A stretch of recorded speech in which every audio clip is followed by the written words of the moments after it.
Student good morning, how are you children. बच्चों, हमने ये चैप्टर पढ़ा हमारे शरीर में रक्त। कौन सा चैप्टर पढ़ा था हमने? हमारे शरीर में रक्त। अब इसकी एक्सरसाइज करी आपने, इसके क्वेश्चन आंसर वर्बली समझे। आज मैं आपको रिटन में क्वेश्चन आंसर लिखकर बता रही हूँ। इसी के साथ साथ आप भी क्वेश्चन आंसर लिख सकते हैं और आपको क्वेश्चन आंसर लिखने भी चाहिए, क्योंकि अगर आप क्वेश्चन आंसर नहीं लिखेंगे तो आपको जो एग्ज़ाम है उसमें आप इनके आंसर कैसे कर सकते हैं। और कुछ बच्चों ने वीडियो देख के, चैप्टर समझ के, और हम जो भी कर रहे हैं वो साथ के साथ पूरी वीडियो देखकर कुछ बच्चों ने क्वेश्चन आंसर करके भी भिजवा दिए हैं। तो अब आप देखिए जिन्होंने नहीं किए। फर्स्ट क्वेश्चन है हमारे इस चैप्टर का, अनीमिया क्या है। अब अनीमिया क्या होता है बच्चों? अनीमिया किसकी कमी से होता है? रक्त की कमी से होता है। तो अनीमिया क्या है? अनीमिया से मतलब है रक्त लाल कणों का कम हो जाना। अनीमिया से क्या मतलब होता है? जो हमारे शरीर में लाल रंग के रक्त के कण होते हैं उनका कम हो जाना, उसको बोलते हैं अनीमिया। तो आप लिख सकते हैं अनीमिया से मतलब है रक्त लाल कणों का कम हो जाना। सेकंड क्वेश्चन है, आप देखिए मेरे साथ साथ आप लिखना चाहें तो लिख सकते हैं। सेकंड क्वेश्चन पढ़ेंगे हम, रक्त के कितने भाग होते हैं। सेकंड क्वेश्चन देखिए, रक्त के कितने भाग होते हैं और कौन कौन से। रक्त के कितने भाग होते हैं? 2 भाग होते हैं। कौन कौन से होते हैं? एक भाग होता है वो होता है तरल पदार्थ। जो तरल होता है उसको क्या कहते हैं? हम प्लाज्मा कहते हैं। दूसरे भाग में लाल सफ़ेद कण होते हैं, और जो दूसरा भाग होता है वो क्या होता है? लाल और सफ़ेद कण होते हैं, जिसे प्लेटलेट्स कहा जाता है। जिनमें और एक ये भी है, आप अपनी बुक में देखेंगे कि लाल सफ़ेद कण होते हैं और जो बिना रंग के कण होते हैं उन्हें प्लेटलेट्स कहा जाता है। अब आता है हमारा क्वेश्चन नंबर 3। तो आप देखेंगे क्वेश्चन नंबर 3 सेकंड लिख लिया आपने। रक्त के 2 भाग होते हैं, एक भाग तरल जिसे प्लाज्मा कहते हैं, दूसरे भाग में लाल सफ़ेद कण होते हैं जिसे प्लेटलेट्स कहा जाता है। अब जैसे मैं आपको समझा रही हूँ और अभी मेरा यहाँ पर आंसर लिखा हुआ है, अगर आपको लिखना बाद में तो आप उसको क्या करेंगे? स्क्रीनशॉट भी ले सकते हैं, या मेरे स्क्रीनशॉट लेने से अच्छा है बच्चों जो मैं बोल रही हूँ आप साथ के साथ उसे लिखते चलें। थर्ड क्वेश्चन है, रक्त कणों के बनने मिटने का क्रम कैसे चलता है। अब देखो, रक्त कणों के जो बनता है हमारे शरीर में और मिटते हैं उसके क्रम कैसे चलते हैं। रक्त कणों से बनने का क्रम हमारी जो हड्डियां रहती है और मज्जा के भाग में निरंतर चलता रहता है। किस किस के बीच में? हड्डियां और जो मज्जा रहती है उसके भाग में निरंतर चलता रहता है। रक्त कणों का जीवन काल लगभग 4 महीने का होता है, और जो हमारे शरीर में रक्त कण रहते हैं उनका जीवन काल रहता है 4 महीने। अतः ये धीरे धीरे नष्ट हो जाते हैं। 4 महीने में क्या होता है? ये कण नष्ट होते रहते हैं और पुनः वापस से बनते रहते हैं। अब जब पुनः ये वापस बनते हैं और हमारे शरीर में पौष्टिक की मात्रा, पोषण, प्रोटीन, वसा ये नियमित रूप से नहीं लेंगे तो फिर क्या होगा? इनकी कमी हो जाएगी, और जब इनकी कमी हो जाएगी तो फिर हमारे शरीर में क्या हो जाएगा? रक्त की कमी हो जाएगी, और उससे हमारे अनेक प्रकार की बीमारियां होती है, जैसे अनीमिया इसी रक्त की कमी से होता है। तो अब आ गए बच्चों, आपको इस रक्त का सारा व्यू चक्र के क्या है, कैसे बनता है। जो हमारे शरीर में हड्डियां रहती है, हड्डियां और मज्जा के बीच में इनका कारखाना होता है, यानी कि इनके बीच में ये निरंतर चलता रहता है। रक्त कणों का जीवन काल लगभग 4 महीने होता है, अतः ये धीरे धीरे नष्ट हो जाते हैं और पुनः वापस बन जाते हैं। अब पौष्टिक आहार में क्या क्या होना चाहिए, ये तो आप सब जानते हैं कि पौष्टिक आहार में क्या क्या होना चाहिए। तो क्वेश्चन 4 लिखेंगे, पौष्टिक आहार में हरी सब्जियां, दूध, अंडा, मांस, फल आदि होने चाहिए। पौष्टिक आहार में हरी सब्जियां, दूध, अंडा, मांस, फल आदि होने चाहिए। अब जितनी भी हरी सब्जियां हैं वो हमें खानी चाहिए, सारी दालें खानी चाहिए, दूध पीना चाहिए और फल खाने चाहिए। इस तरीके से हमें पूरा पोषण लेना चाहिए। अब आता है 5th क्वेश्चन, अनीमिया किन किन कारणों से होता है। अभी मैंने आपको ये वैसे ही आंसर बता दिया था कि अनीमिया किन किन कारणों से होता है। अब देखिए बच्चों, अनीमिया किन किन कारणों से होता है। अनीमिया होने के प्रमुख कारण हैं। अनीमिया होने के प्रमुख कारण, पहला कारण क्या है, पौष्टिक आहार की कमी। सेकंड है, अगर हमारे पेट में कीड़े हो जाते हैं तब भी अनीमिया होने का खतरा रहता है। तो पहला क्या था, पौष्टिक आहार की कमी, और दूसरा है पेट में कीड़े होना भी अनीमिया का कारण है। 2 कारण ये थे कि हम खाना पूरा नहीं खाते हैं, प्रॉपर पौष्टिक आहार नहीं लेते हैं, सब्जियां, हरी सब्जियां, दूध, फल हम अपने खाने में नहीं लेते हैं। दूसरा है, अगर आपके पेट में कीड़े पड़ जाते हैं तो वो भी है। तीसरा है कि हम अगर दूषित जल या दूषित खाद्य पदार्थों का प्रयोग करते हैं तब भी हमारे अनीमिया होने का कारण है। अगर हम गंदा जल पी लेंगे या गंदा खाना खा लेंगे, बाहर का खुला खाना खा लेंगे, तब भी हमारे अनीमिया होने का कारण है। हाथों का साबुन से न धोना, कई बार बच्चों आप जब हैंड वॉश नहीं करते हैं तो गंदे हाथों से हमारे कीटाणु पेट में चले जाते हैं, उससे भी क्या होता है, हम कई प्रकार से बीमार हो जाते हैं, रोग हो जाते हैं हमारे शरीर में, और एक कारण ये भी है। तो अब आते हैं हम, हमारा क्वेश्चन नंबर 6 है, वह है रक्त में सफ़ेद कण और प्लेटलेट्स का क्या काम है। आपको मैंने चैप्टर पढ़ाया था तब भी बताया था कि जो रक्त में सफ़ेद कण हैं और प्लेटलेट्स का क्या कारण है। प्लेटलेट्स तो मैंने आपको बताया था कि ये जाले का काम करता है, जैसे मकड़ी का जाला रहता है, और ब्लड निकलने पर आपकी क्या होता है, ये खून का थक्का बनाता है। और सफ़ेद कण हैं हमारे वीर सैनिक, जो हमें बीमारियों से लड़ने में फाइट करते हैं और हमें स्वस्थ रखते हैं। तो अब इसको समझिए, आंसर क्या लिखेंगे हम, रक्त में सफ़ेद कण वीर सिपाही की तरह काम करते हैं।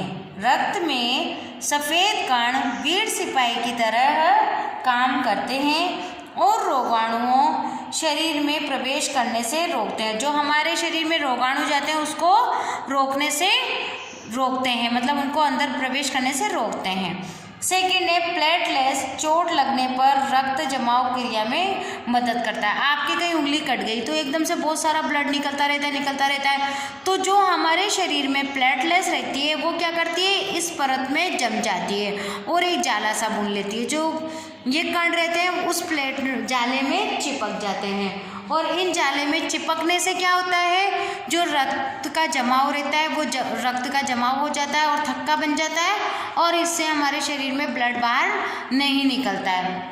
तो ये होता है प्लेटलेट्स का काम। अब 7 है, प्लाज्मा क्या होता है। 7 क्वेश्चन है, आप देखिए प्लाज्मा क्या होता है और इसका क्या काम है। प्लाज्मा रक्त का तरल भाग है, इसका काम सफ़ेद और लाल रक्त कणों का तैराना है। अब प्लाज्मा क्या होता है, प्लाज्मा एक तरल भाग होता है, इसका काम क्या होता है, सफ़ेद और लाल रक्त कणों का तैराना होता है।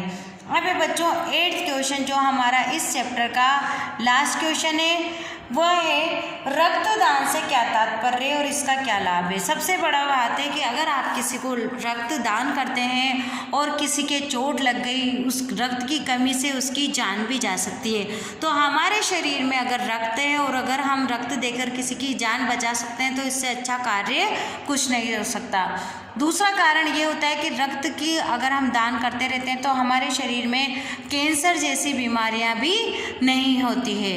और इसका आंसर आप कैसे लिखेंगे, रक्तदान से तात्पर्य है दूसरों के लिए अपने रक्त का दान देना, इससे ज़रूरतमंद व्यक्तियों को रक्त चढ़ाकर उसकी जान बचाई जा सकती है।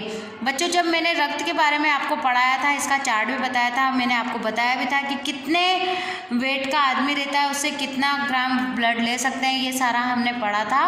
तो आप इसका आंसर सिर्फ इस तरीके से लिख सकते हैं, रक्तदान से तात्पर्य है दूसरों के लिए अपने रक्त का दान देना, इससे रक्त कि जिसकी कमी होती है या इससे ज़रूरतमंद व्यक्तियों को रक्त चढ़ाकर उसकी जान भी बचाई जा सकती है। तो ये तो हो गए हमारे लिखित क्वेश्चन आंसर। कल मैंने आपको मौखिक क्वेश्चन आंसर कराए थे। इसमें था कि किसको थकान का अनुभव हो रहा था? पूर्वा को। डॉक्टर ने देखते ही पूर्वा के बारे में क्या बताया कि इसके शरीर में रक्त की कमी है। रक्त की जांच से पूर्वा को क्या बीमारी निकली थी बच्चों? अनीमिया निकला था। 1 मिली रक्त में कितने कण होते हैं? 40 से 55 लाख। अब आते हैं हम हमारा दौरान। आपको पता है आपके यूटी टेस्ट है वो 20 मार्क्स के होंगे और आपके इसमें शेड्यूल में चैप्टर 1, 2, 3 आएगा। तो हमें इसके क्वेश्चन आंसर कर चुके हैं और पहले भी बता चुके हैं, पर फिर भी बहुत से बच्चों ने वीडियो नहीं देखी। तो आप वीडियो को कंटिन्यू करेंगे, वीडियो देखेंगे। हो सकता है आपने कभी नहीं देखी हो तो आपके क्वेश्चन आंसर भी रह गए हों। तो आप इसीलिए डेली आपको जो वर्क दिया जा रहा है वो करें। आज मैं आपको चैप्टर 1 की एक्सरसाइज का दौरान कराती हूँ, तो आप फटाफट से अपनी बुक ओपन करें, चैप्टर 1 जो कि हमारे यूटी में आएगा, और इन क्वेश्चन आंसरों को आप लिख लें। जैसे ही वीडियो जाती है आप इसे लिख लें और इसके साथ साथ आपका दौरान भी चलेगा। तो आइए आप चैप्टर 1 पर। तो बच्चों आ जाइए आप चैप्टर नंबर 1 पे, पेज नंबर 11। तो इसकी एक्सरसाइज देखते हैं। प्रभात की नई किरण से कौन मोती सा चमकेगा? कण कण, तृण तृण या दोनों? दोनों। आपको मैं ये दोबारा रिवीजन करवा रही हूँ ताकि अगर आपने बुक फील नहीं की हो या बुक नहीं ली हो तो अभी भी आप बुक लेके फटाफट से इनको फील करना शुरू करें, क्योंकि आपके एक्सरसाइज ज़्यादा आएगी। एक्सरसाइज में, अभ्यास कार्य में सारे ही क्वेश्चन आंसर, आपके सब तरह के क्वेश्चन आंसर आएंगे। अब ये बालक तरुका क्या बनना चाहता है? बालक तरुका क्या बनना चाहते हैं? फूल, पत्ते, शाखाएं। तो आप लिखेंगे फूल। भ्रमर के गुंजन से कैसे स्वर निकलेंगे? नूतन, प्राचीन, मीठे।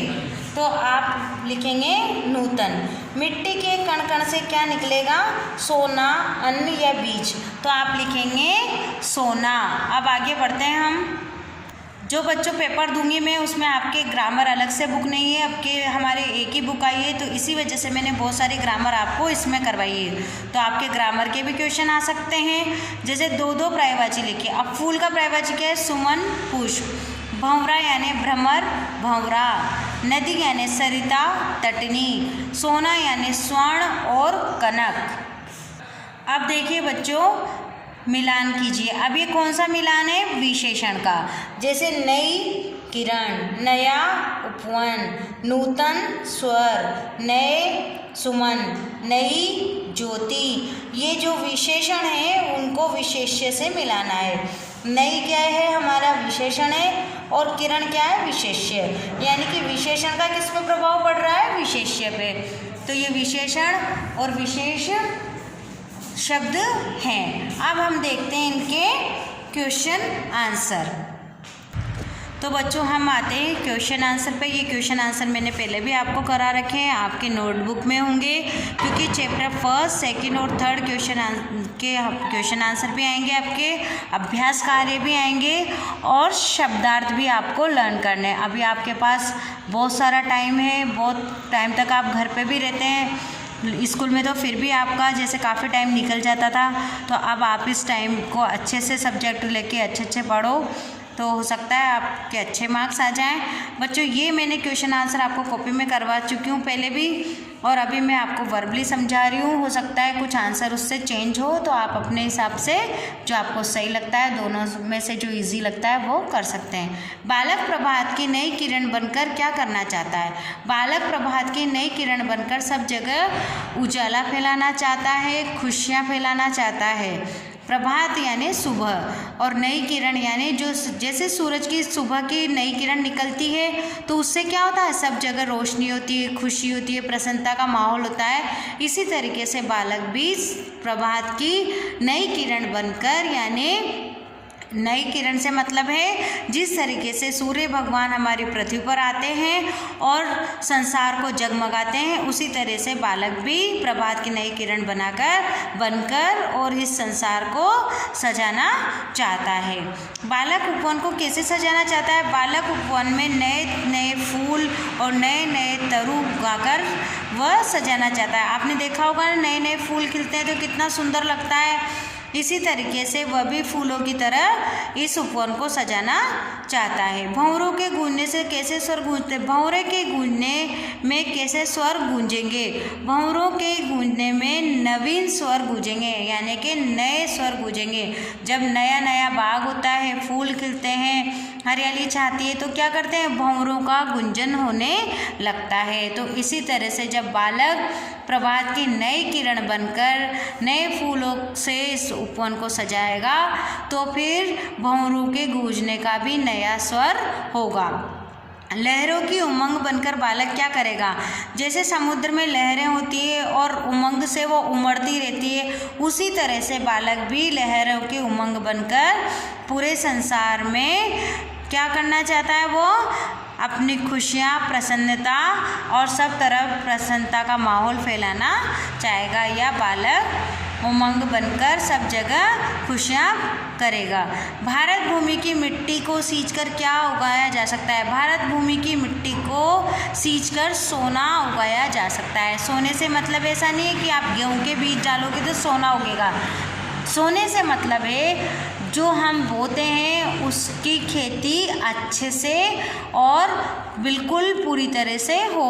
तो भारत भूमि की मिट्टी में क्या उपजता है? सोना उपजता है, यानी कि जो अनाज उगता है उसे हम सोना कहते हैं या सोने की तुलना की गई है। तो बच्चों ये तो था हमारा चैप्टर 1। आप बुक फिल कर चुके हैं। आप बुक में से सारी एक्सरसाइज करेंगे, शब्दार्थ पढ़ेंगे और इसके क्वेश्चन आंसरों को रफ कॉपी में लिख कर लर्न करेंगे। तो यही आज आपका होमवर्क है और जब भी आपको टाइम मिलेगा मैंने जो चैप्टर के क्वेश्चन आंसर लिखा है वो भी लिखेंगे। Thank you.